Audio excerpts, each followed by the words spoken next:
There are questions that echo in the quiet corners of the soul, questions that most people avoid because they do not want to confront what their silence is trying to reveal.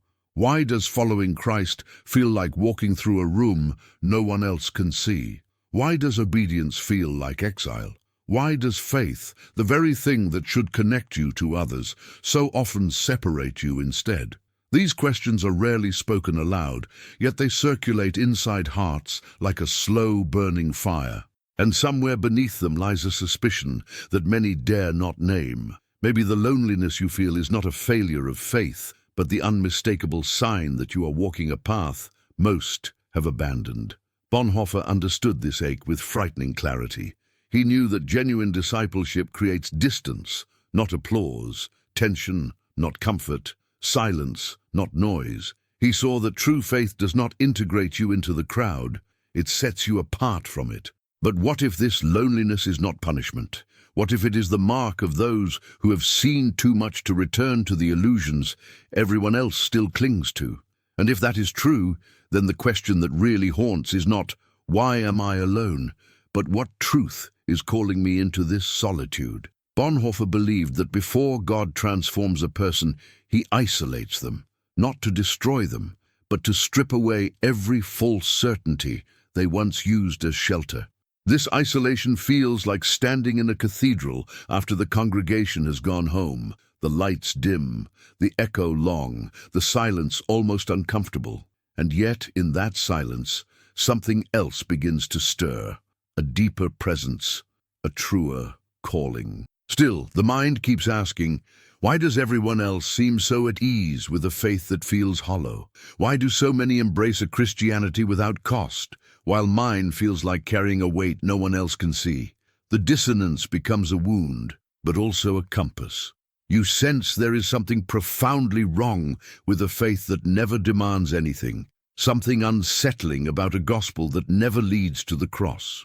And right when the loneliness feels unbearable, another realization flickers. Perhaps the path of comfort is the one that leads away from God, and the path of solitude is the one that leads back to Him. But what does that say about the world around you?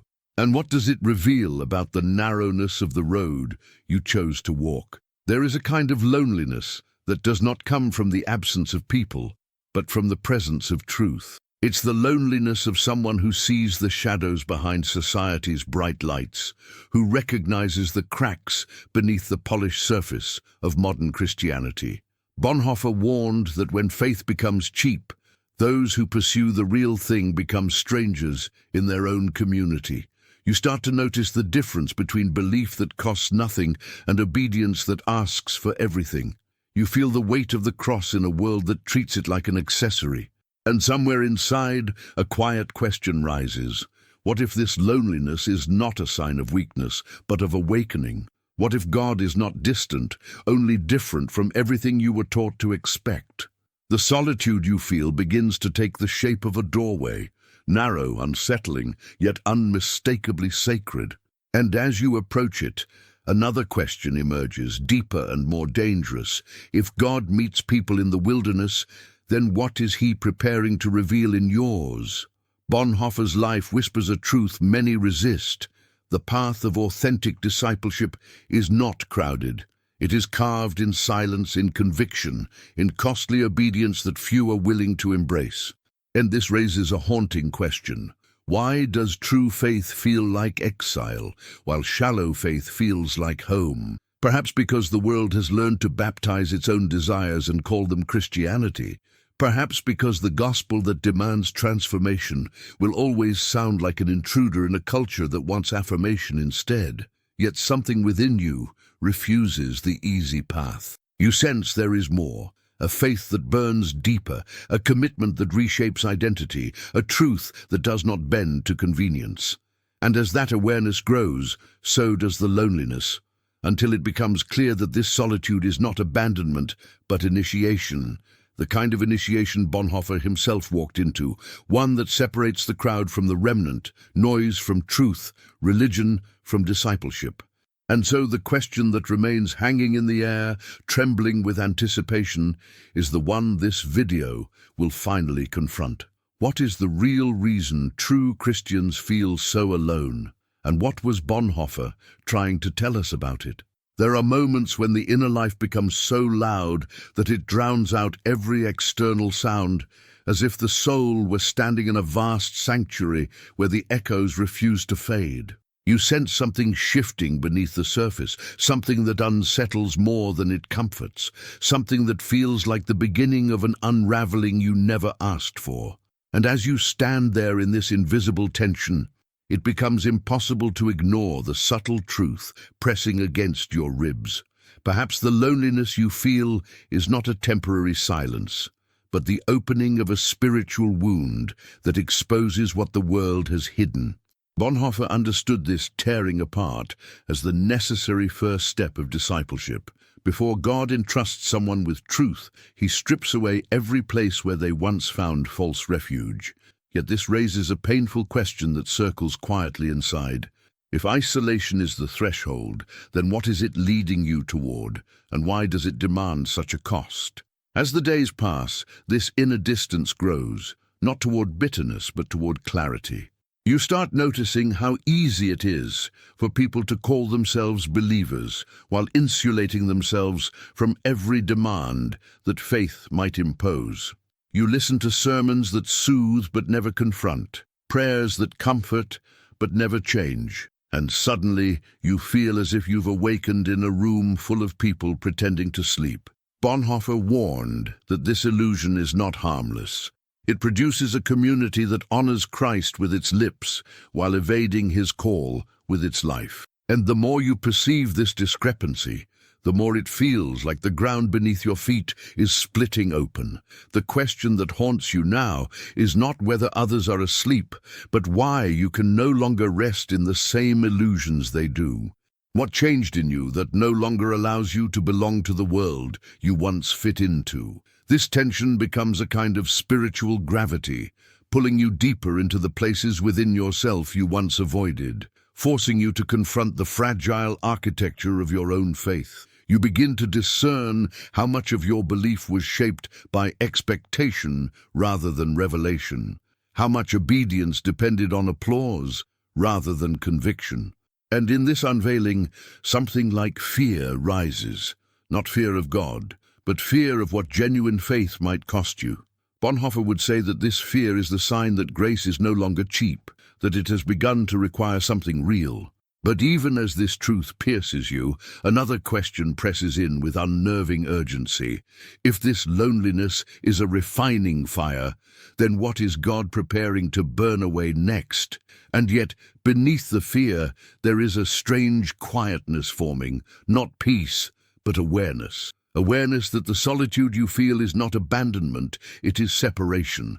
Separation from the superficial, the lukewarm, the complacent. Separation from a Christianity that promises comfort but hides the cross behind decorative words. You can feel this boundary forming around you like an unseen line drawn by a hand you cannot see but cannot ignore. You do not know where it leads, only that it is narrowing, tightening, demanding something radical and irreversible. And just as you begin to question whether you can continue, the whisper returns, faint but undeniable. This loneliness is not the end, it is the initiation.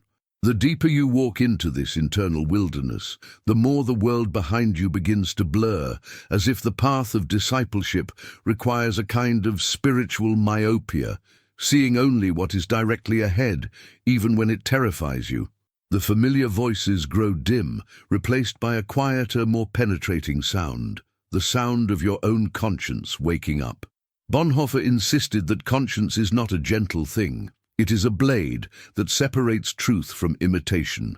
And in this awakening, you start sensing that the loneliness pressing against your chest is not merely emotional. It is the space where God is removing every layer of compromise you once wore like armor. But with each layer stripped away, a new question emerges. Who are you becoming when no one is watching, and why does it feel both liberating and terrifying at the same time? You begin to see the world with a sharper, almost painful clarity. You notice how easily faith collapses when comfort is threatened, how quickly devotion shifts when sacrifice becomes real. You watch people cling to a version of Christianity that never wounds, never confronts, never transforms, and you feel your spirit recoil, not in judgment, but in sorrow. Bonhoeffer knew this sorrow intimately. He felt it in the hollow words of pastors who blessed the very empire that oppressed the innocent. He understood that a faith without cost is simply another form of self-preservation. And as this realization settles inside you, it carries its own piercing question. If the world loves a faith without demands, what does it reveal about the faith that keeps pulling you deeper into solitude?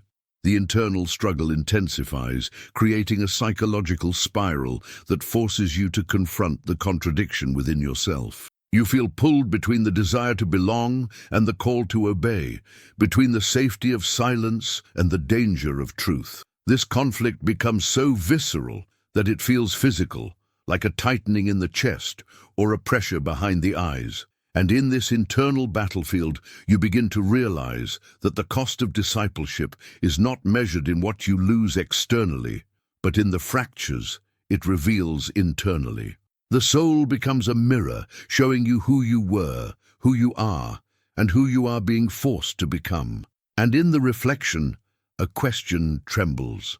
Is this transformation breaking you, or finally making you whole? But even in the turmoil, you sense something sacred forming beneath the chaos, a clarity that feels ancient, like a truth carried by those who walked the narrow road long before you. Bonhoeffer believed that God speaks most clearly in the wilderness, not because the wilderness is holy, but because everything else has finally fallen silent. And as you walk through this silent terrain of the soul, the loneliness begins to shift, not disappearing but changing shape. It feels less like darkness and more like preparation, less like exile and more like calling. Yet the final question lingers, sharp as a hidden blade.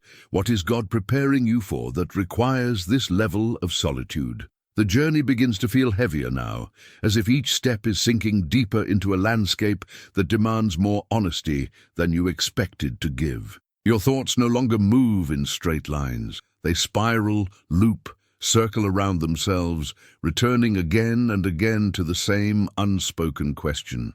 Why do the ones who pursue truth always seem to walk alone? Bonhoeffer wrestled with this same question as he watched the church around him fracture under pressure, choosing survival over conviction. And in your own life, you start noticing similar fractures, subtle compromises in people you once admired, quiet betrayals of conscience masked as wisdom, the slow drift of faith being reshaped by fear. Each realization pierces you, deepening the isolation until it feels like a shadow that never steps out of your reach. Yet in this shadow, you begin to discover a strange kind of strength. Not a loud strength, not the heroic kind people applaud, but a quiet, stubborn resilience that grows precisely because no one else sees it. Bonhoeffer called this the strength of the hidden remnant, those whose faith survives not through recognition, but through obscurity. You start sensing that God is forming something inside you that cannot be learned through comfort or community, only through confrontation with your own depths. And with each passing day, the loneliness becomes less like a void and more like a threshold, demanding to know whether you are willing to keep walking even when no one walks beside you. This threshold forces you to examine yourself with painful honesty. You confront the doubts you have buried, the fears you have disguised as wisdom, the moments you chose silence over truth because silence cost less. And as these buried fragments rise to the surface, they collide with the echo of Bonhoeffer's most haunting belief, that obedience is only real when it costs you something. The collision sends shockwaves through your spirit, leaving you trembling with the awareness that your loneliness is not a sign of weakness, but of integrity. But even as this realization settles, a new question forms, sharper and more dangerous. If integrity isolates, then what kind of world are you refusing to belong to? And so the spiral continues, deeper and deeper, until you feel as though you are walking inside your own mind, navigating corridors of tension and revelation. The contrasts sharpen. Fragility and strength, faith and doubt, clarity and confusion, weaving themselves together until you can no longer tell where one ends and the other begins. You feel suspended in a spiritual twilight, caught between who you were and who you are becoming. And within this twilight, a new realization flickers. Perhaps loneliness is not a curse, but the refining fire that prepares a soul to carry truth in a world that fears it. Yet the true reason for this fire remains hidden, tucked away in the place the conclusion will finally unveil. By now, the inner journey feels almost like a second life unfolding beneath the surface of the visible one. You move through the world, but your true movements happen in the unseen places, in the cracks of conscience, in the tremors of conviction, in the whispers of a God who refuses to speak over the noise of the crowd. The loneliness sharpens your senses, forcing you to see what others overlook, to feel what others numb, to hear what others drown out. Bonhoeffer believed that such sensitivity is not a burden but a calling, a sign that God is carving out a deeper space within you for a truth that cannot coexist with superficiality. And as you walk with this sharpened awareness, the question deepens. What truth is requiring this level of preparation? Your steps become more deliberate, shaped not by certainty, but by surrender. You sense that the path ahead will demand more courage than you currently possess, and yet something within you urges you forward, refusing to let you retreat into ease or illusion. The loneliness grows heavier, but it also becomes strangely illuminating, revealing things about yourself you once lacked the courage to see. You notice the old patterns you used to hide behind, people-pleasing, avoidance, self-doubt, and watch as they lose their power in the face of a truth that refuses to be negotiated. Bonhoeffer would say that this stripping away is the beginning of transformation, not its end. And in this unveiling, another question forms. What kind of strength is God building in you that requires this much breaking? You feel the weight of the world pressing in, as if everything around you is demanding that you soften, blend in, remain silent. But something in your spirit refuses to bend. The tension becomes almost electric, buzzing beneath your skin, reminding you that the world does not reject true Christians because they are weak, but because they carry a truth that exposes what the world wants to keep hidden. You start to see this pattern everywhere, in history, in scripture, in your own life, and it dawns on you that the loneliness you feel is not accidental. It is the necessary distance truth creates when it enters a space built on illusion. Yet one final question remains suspended in the air. If this distance is sacred, what revelation is it clearing the way for? And so you walk forward, carrying your loneliness like a lantern in the dark, sensing that it is leading you somewhere you cannot yet name. The spirals of tension do not loosen. They tighten deliberately, insistently, as if guiding you toward a point of convergence where everything you fear and everything you long for will collide. You feel it gathering around you now, like a storm forming at the edge of consciousness, preparing to break open. But it does not break here, not yet. Because the revelation Bonhoeffer carried, the one that explains why true Christians feel so alone, is not a truth that appears in the middle of the journey. It waits at the threshold, and the conclusion will open that door. There are truths that do not end when the voice falls silent. They linger like embers, refusing to die out, glowing softly in the inner places no one else can see. Perhaps the loneliness of those who walk the narrow road works the same way. It never truly disappears. It only changes shape, becoming a quiet space where something sacred waits to be heard. And as you breathe inside that stillness, you notice that the distance you felt from the world was never abandonment. It was invitation. Invitation to see the kingdom where others see only habit. Invitation to remain awake in an age that prefers sleep. Invitation to carry a light the world does not recognize until darkness presses too close. and a question rises that seeks not answers, but awareness. What has God been trying to reveal in the very solitude you feared? As that question settles, something subtle rearranges itself within you, not at the surface, but in the deeper place where conviction is born. You begin to realize that the journey was never about escaping loneliness.